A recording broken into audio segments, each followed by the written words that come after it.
David Sydney bank جو کہ ایک مشہور آتھر، فلاسفر اور لیکچرار ہیں، وہ کہتے ہیں کہ ہم ریئلٹی میں نہیں بلکہ خیالات کی دنیا میں رہتے ہیں۔ ہمارے خیالات ہی ہماری حقیقت کو تیار کرتے ہیں۔ اس لیے آج کی ویڈیو میں آپ کو جوزف نیون کی ایک بک ڈونٹ بلیو ان ایوری تھنگ یو تھنک کی مدد سے اس کوٹ کی وضاحت بھی کروں گی اور یہ بھی سمجھاؤں گی کہ آخر سائیکالوجی آف ریئلٹی کیا ہے، اور دوسرا یہ کہ کیا ہمیں خوش رہنے کے لیے پازیٹیو سوچ یا پازیٹیو جذبات محسوس کرنے کی ضرورت ہے۔ بسم اللہ الرحمن الرحیم اینڈ السلام علیکم dear viewers, welcome back again to my YouTube channel psychology expert. تو ڈیئر ویئرس، بائی پروفیشن میں ایک سائیکالوجسٹ ہوں۔ ڈیئر ویئرس، سڈنی بینک کے کوڈ کے مطابق ہمارے خیالات ہماری حقیقت کو تیار کرتے ہیں۔ اس کوڈ کو مزید سمجھانے کے لیے جوزف نیون اپنی اس بک میں لکھتے ہیں، اب آگے جو بات میں آپ کو سمجھانے والی ہوں اس کو وہ لوگ غور سے سنیں اور سمجھیں جن کو اینزائٹی ہے اور وہ اپنی سوچ کی وجہ سے کسی نہ کسی وہم یا خوف میں مبتلا رہتے ہیں۔ تو ڈیئر ویئرس، جوزف نیون اپنی اس بک میں لکھتے ہیں کہ ہمارے خیالات حقیقت نہیں ہوتے، لیکن ہمارا ان پر یقین ہماری ریئلٹی کو بناتا ہے۔ وہ مزید کہتے ہیں کہ ہمارے ذہن میں آنے والے خیالات نقصان دہ نہیں ہوتے، لیکن وہ نقصان دہ تب ہوں گے جب آپ ان پر یقین کریں گے اور ان کو سچ مانیں گے۔ کیونکہ ہمارے خیالات ہی ہماری حقیقت کو تیار کرتے ہیں، اس لیے خیالات کو کنٹرول کرنے کی بجائے آپ ان خیالات پر اپنے یقین کو کنٹرول کریں۔ آپ یہ دیکھیں اور سمجھیں کہ کیا حقیقت ہے اور کیا نہیں۔ کیونکہ ہمارے خیالات کو ہم پر صرف تب تک ہی کنٹرول حاصل ہے جب تک ہم ان کو سچ مانتے ہیں اور ان پر یقین کرتے ہیں۔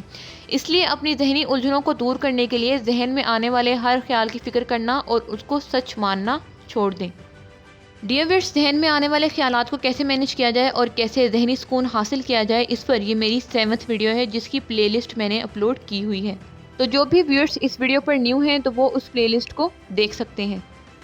سڈنی بینک یہ بھی کہتے ہیں کہ ہماری زندگی ہمارے خیالات کے مطابق گزرتی ہے، نہ کہ ریئلٹی کے مطابق۔ تو آخر یہ ریئلٹی کیا ہے جس کے بارے میں ہم سب بات کر رہے ہوتے ہیں؟ تو ڈیئر ویئرس، میں آپ کو بتاتی چلوں کہ ریئلٹی ایک نیوٹرل ایونٹ ہوتا ہے جو ہو چکا ہے بغیر کسی مطلب یا سوچ کے۔ اصل چیز تو یہ ہے کہ ہم اسے کس طرح کا مطلب دیتے ہیں، اور وہ مطلب ہمارے ذہن سے آتا ہے، مطلب ہماری سوچ سے۔ ڈیئر ویئرس، ریئلٹی کی مثال بالکل ایک بغیر رنگ کی تصویر کی طرح ہے جس میں ہم اپنی سوچ کی مدد سے اس میں رنگ بھرتے ہیں۔ اس لیے ہماری سوچ ہی ہماری ریئلٹی بناتی ہے، اور اگر سائیکالوجی کے مطابق دیکھا جائے تو آپ کے خیالات ہی آپ کے جذبات بناتے ہیں اور آپ کے جذبات ہی آپ کا بیہیویئر بناتے ہیں۔ آپ اپنی لائف میں ہمیشہ اپنی سوچ کے مطابق ایکشنز لیتے ہیں اور کام کرتے ہیں، اس لیے آپ کے خیالات آپ کی ریئلٹی کو بناتے ہیں۔ ڈیئر ویئرس، اب اگلا سوال یہ آتا ہے کہ کیا ہمیں خوش رہنے کے لیے پازیٹیو ایموشن یا کوئی پازیٹیو سوچنے کی ضرورت ہے؟ تو اس حوالے سے جوزف نیون اپنی اس بک میں لکھتے ہیں، فرض کریں کہ 1 منٹ کے لیے جو سوچ آپ کو پریشان کر رہی ہے وہ آپ کے دماغ میں نہیں ہے، تو آپ کیسا محسوس کریں گے؟ یقیناً آپ اپنے آپ کو بہت خوش، ہلکا اور پرسکون محسوس کریں گے۔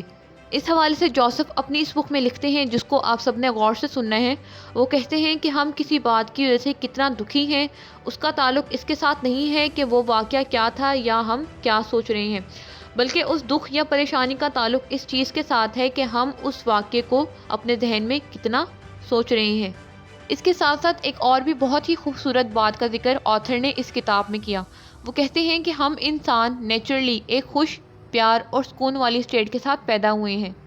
اگر انسان کی نیچرل اسٹیٹ پوچھی جائے تو اللہ نے ہمیں خوش اور پرسکون طبیعت کے ساتھ پیدا کیا ہے، لیکن ہماری روزمرہ کی سوچیں ہم سے ہماری یہ نیچرل اسٹیٹ چھین لیتی ہیں۔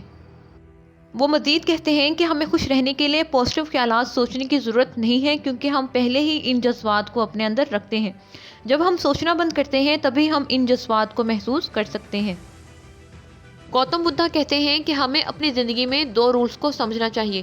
رول نمبر 1 کہ ہر چھوٹی چھوٹی باتوں پر پریشان نہ ہو، اور رول نمبر 2 کہ یہ سب چیزیں ہی چھوٹی ہوتی ہیں۔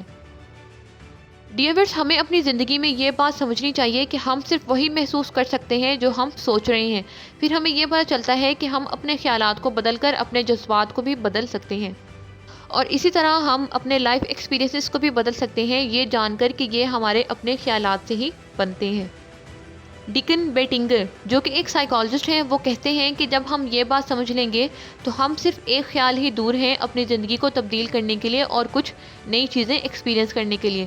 جس لمحے ہم سوچنا بند کرتے ہیں تبھی ہماری اصل خوشی شروع ہوتی ہے۔ اس لیے آپ سب اپنے دماغ کے غلام بننے کے بجائے آپ خود اپنے دماغ کے مالک بنیں۔ تو ڈیئر ویورز، یہ تھی آج کی ویڈیو. امید ہے کہ یہ ویڈیو آپ کے لیے بہت ہی زیادہ ہیلپ فل رہی ہوگی. Thank you for watching this video. Next video تک کے لیے اللہ حافظ.